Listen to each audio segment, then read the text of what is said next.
সালাম আলাইকুম। দেখেন, মামলা ছাড়াই মহিলা জামায়াতের কর্মী গ্রেপ্তারের কারণ জানতে চাইলে জানালেন উপরের নির্দেশ। আমার কথা হচ্ছে, এখন তো উনি জামিনে মুক্তি হয়েছেন, ঠিক আছে, মুক্তি পাইছেন। এখন যেতে এই উপরের নির্দেশটা দিচ্ছে তারে দইরা গরম থেরাপি, ডিম থেরাপি, যত রকমের থেরাপি সবগুলো দেওয়া দরকার। সেই বিএনপির যত বড় নেতাই হোক, কী বলেন আপনারা? নেক্সট কোশ্চেন হলো, চলমান জ্বালানি সংকটের জন্য বাংলাদেশ সরকারের সমালোচনা করায় জামায়াতে মহিলা শাখার কর্মী বিবি সাউদা ইসলামকে বোলার নিজ বাসা থেকে তুলে নেওয়া হয়। চিন্তা করে দেখেন, তার নিজ বাসা থেকে তাকে তুলে নিয়েছে।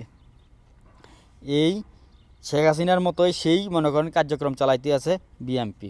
এর পরে গোয়েন্দা শাখা সাইবার ক্রাইম ইনভেস্টিগেশন সেল ফৌজদারি কার্যবিধি ৫৪ দ্বারা আদালতে চালান দেওয়া হয় এবং জেল হাজতে আটক রাখার আদেশ চাওয়া হয়। একটা জিনিস চিন্তা করেন, তারা মাত্র ক্ষমতা গেছে ২ মাসও হয় নাই, অথচ দেশের সাধারণ মানুষের এখনই হয়রানি করা শুরু দিচ্ছে। সে জামাত, বিএনপি, আওয়ামী লীগ যেটাই হোক, কথা হচ্ছে অন্যায় করলেই তো সে সাজা করতে হবে।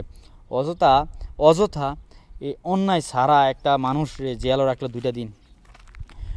তুমি সরকারের প্রেসিডেন্ট হওয়ার যেই হোক, তার রমান খাললে বেললে তা গণতান্ত্রিক বাংলাদেশ, তোমার সমালোচনা তুমি উল্টাপাল্টা কাম করলে অবশ্যই হইব।